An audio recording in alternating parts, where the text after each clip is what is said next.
Aujourd'hui, j'avais envie de parler avec vous d'un sujet qui touche énormément de monde, et plus qu'on le croit. Le manque de communication.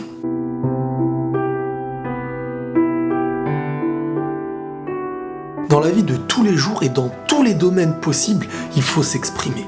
Il faut exprimer nos pensées aux gens, il faut savoir échanger avec les gens, et c'est comme ça que le monde va mieux. Que ce soit du domaine individuel ou du domaine public, il est très important d'échanger avec les gens et de communiquer. Dans un couple, dans une famille ou dans le monde du travail, c'est pareil. Le manque de communication existe chez nous parfois par timidité, parfois par peur et parfois aussi parce qu'on ignore que ce qu'on peut dire est intéressant. Et le manque de communication accumulé, ça peut parfois faire naître un manque de confiance. À force de voir du monde parler autour de nous, des gens qui exposent leurs idées, qui imposent leurs idées parfois même, et de l'autre côté, nous qui nous taisons, on parle pas, à un moment donné, on commence à se dire que ces gens-là ont forcément raison parce qu'ils parlent et parce qu'ils font du bruit. Et qu'au final, ce qu'on va répondre n'aura pas l'air très intéressant. Alors que là, c'est l'une des plus grandes erreurs qu'on peut faire dans notre vie, c'est de ne pas s'exprimer. Combien de problèmes de couple, de famille, même dans le monde du travail, par manque de communication se sont vus naître. Il y a des problèmes qui existent parfois depuis de longues années,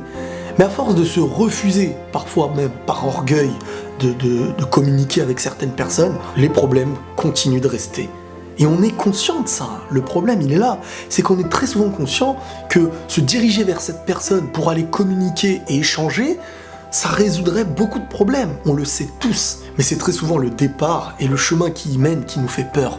On ne doit pas avoir les mots. Peut-être qu'on va vexer la personne. On ne fera jamais autant de dégâts si on est sincère dans la démarche, qu'on n'est pas là pour détruire l'autre non plus. On fera jamais autant de dégâts de se taire alors qu'on peut donner quelque chose en échange. Ne sous-estimez jamais la communication, peu importe avec qui. Que ce soit avec la différence, quelqu'un totalement différent de vous, de votre croyance, de votre foi, peu importe le choix, parce que c'est enrichissant et mieux vaut se souder, même dans la différence des pensées, que être dessoudé. Quoi qu'il arrive. Mais surtout, l'échange est très important sur le long terme et sur la route qu'une personne fera dans sa vie, sur le cheminement de celle-ci. Parce que même si la personne est en désaccord avec ce que tu vas lui répondre aujourd'hui, les choses restent dans la tête. Et il y a parfois des mots qui se mettent à résonner tout d'un coup dans la vie des gens. Le dialogue est super important quand il y a un retour. Parce que tout ce qui est de la polémique et de vouloir avoir raison, ceci, cela, ça sert à rien. Apportez ce que vous avez à apporter, pas besoin de l'imposer, pas besoin qu'on soit d'accord. Tant que les choses sont faites proprement, c'est la meilleure manière d'avancer et de faire avancer l'autre parfois, tout autant que lui nous fait avancer. Voilà les amis, c'est tout pour cette vidéo. Prenez tous soin de vous et la paix sur vous.